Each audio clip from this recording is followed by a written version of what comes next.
వంటలకు ఇంతకంటే స్వచ్ఛమైన గానుగ నూనె మరెక్కడా దొరకదు. SRV naturals. ఆర్డర్స్ కై స్క్రీన్ పై నెంబర్ కి కాల్ చేయండి.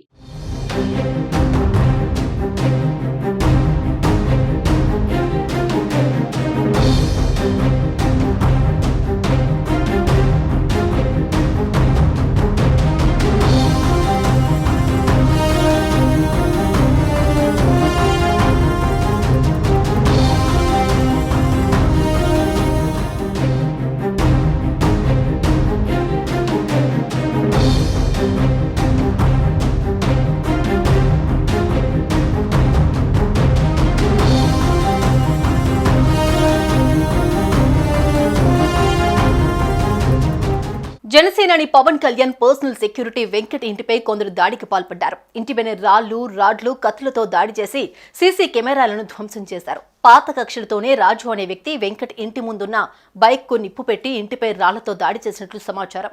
బైక్ ను ధ్వంసం చేసి వెంకట్ పై కూడా దాడి చేయడానికి ప్రయత్నించడంతో స్థానికులు అడ్డుకున్నట్లుగా తెలుస్తోంది. హైదరాబాద్ మీర్పేటలోని లెనిన్ నగర్లో ఈ ఘటన జరిగింది. Power star Pawan Kalyan personal security Venkat ఇంటిపై పలువురు దాడి చేశారు. ఇంటిపైన రాళ్లు, రాడ్లు, కత్తులతో దాడి చేసి సీసీ కెమెరాలు ధ్వంసం చేశారు. పాత కక్షల నేపథ్యంలోనే రాజు అనే వ్యక్తి వెంకట్ ఇంటి ముందున్న బైక్ ను తగిలిపెట్టి ఇంటిపై రాళ్లతో దాడి చేశాడు. బైక్ ను ధ్వంసం చేసి అతనిపై దాడి చేయడానికి ప్రయత్నిస్తూ ఉండగా స్థానికులు అడ్డుకున్నారు.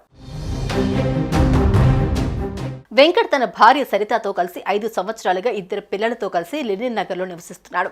ఇంటి ఎదురుగా ఉండే రాజు వాళ్ల బంధువులు పాత గొడవల నేపథ్యంలో మే 15న రాత్రి వెంకట్ కూతురు పట్ల అసభ్యకరంగా ప్రవర్తించడంతో వెంకట్ భార్య సరిత అబ్బాయిని కొట్టింది. దీంతో రాజు బంధువు వెంకట్ ఇంటిపై కర్రలు, ఇటుకలు, ఇనుపరాడ్లతో దాడి చేసి ఇంట్లో ఉన్న సీసీ కెమెరాలు ధ్వంసం చేశారు. వెంకట్ కుటుంబ సభ్యులపై దాడికి పాల్పడ్డారు. ఈ వివాదంపై కేసు నమోదు చేసుకుని దర్యాప్తు చేస్తున్నారు మీర్పేట్ పోలీసులు. నీ పేరేం పేరు? నా పేరు వెంకటన్న. ఏం జరిగింది నిన్న? అయితే నేను డ్యూటీకి వెళ్ళి ఇంటికి వచ్చిన పూజ చేద్దామని కిందికి దిగితే మా పాప బయటికి వెళ్ళింది. వెళ్తే ఆ రఘు వాళ్ళ కొడుకు మా పాపను కలిగి ఇట్లా ఇట్లా అని చేతులు చూపిస్తే మా భార్య పోయి అడిగింది. అడిగితే మా రఘు ఉండి వచ్చి ఏం తెలుసుకోకుండా మ్యాటర్ తెలుసుకోకుండా భార్యను కలవని ఇట్లా గుంజే వరకు నేను పోయి ఏమైంది రఘు అంటే మా భార్య కొడుతుండు, నన్ను కొడుతున్నాడు. మా భార్య కొట్టింది, తర్వాత నేను కొట్టిన. తర్వాత పిఎస్ కాడికి వచ్చిండు. మళ్ళీ సార్ వాళ్ళతో మాట్లాడి మేము ఎవరి జోలికి పోతాము అవి అని చెప్పి అయిపోయింది అని చెప్పి వచ్చి ఇంటికి వచ్చిండు. ఇంటికి వచ్చినాక తర్వాత మేము పడుకొని లేచి కిందికి పోయినాం. మా భార్యని మళ్ళీ సార్ వాళ్ళు పోలీసు వాళ్ళు పిలిస్తే పోయింది. ఆ పోయిను నేను ఇట్లా డోర్ పెట్టుకొని వస్తున్నా. ఇక రాజు, చిన్న, రఘు వాళ్ళ అమ్మ లక్ష్మమ్మ, సంధ్య వాళ్ళ అమ్మ యాదమ్మ, సంధ్య వాళ్ళ పెద్దమ్మ చంద్రమ్మ, మరి వీళ్ళందరూ కలిసి మళ్ళీ అంజి వాళ్ళ ఫ్రెండ్ గప్చుప్ పంపుతారు అంజి, వీళ్ళందరూ ఫస్ట్ రాంగ డోర్ కొట్టి నా బండి వాడేసి బండి పెట్రోల్తో బండి తగలబెట్టారు. అక్కడ పోయి మా బొమ్మడి బండి పలగొట్టారు.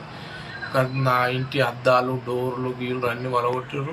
రాడ్లు, చాకులు, మొత్తం సీసీ కెమెరాలు అన్నీ వలగొట్టారు.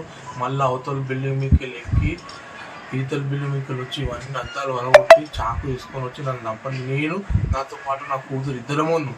నా కూతురు భయంతో నేర్చుకుంటూ నా ఎమ్మడి ఉన్నది. నేను సార్ వాళ్ళకి ఫోన్ చేస్తే వాళ్ళు వచ్చిర్రు. సిఐ సారు, మన సుధాకర్ సార్, ఎస్ఐ సార్ వచ్చి వాళ్ళు నన్ను కాపాడారు సార్. సార్ ఎందుకు మీ ఇద్దరు గొడవ ఎందుకు?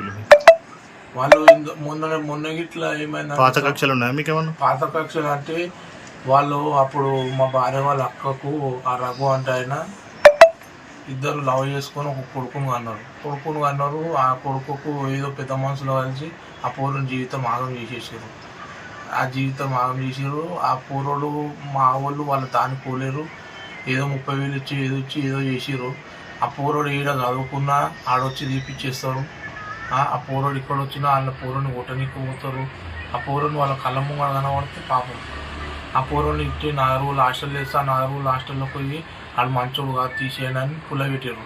వాళ్ళ బావ రవినాయక్ కార్పొరేటర్ ఆయనకు చెప్తే రాజు కొడతాను పోతే ఆయన మ్యాటర్ తెలియకుండా ఆయన గలీజ్గా మాట్లాడిండు. అప్పుడు సరే అని చెప్పి మన CI sir Mahender Reddy sir ఇట్లా అయితే నన్ను కేసు పెడితే ఆయన సొంతంగా ఆయన డబ్బులు పెట్టుకొని ఆయన్నే ఆ బాబుని హాస్టల్లో చేర్పించడం జరిగింది సార్. సుమన్ టీవీలో మీ పర్సనల్ అండ్ బిజినెస్ ప్రమోషన్స్ కోసం కింది నెంబర్కి కాంటాక్ట్ చేయండి.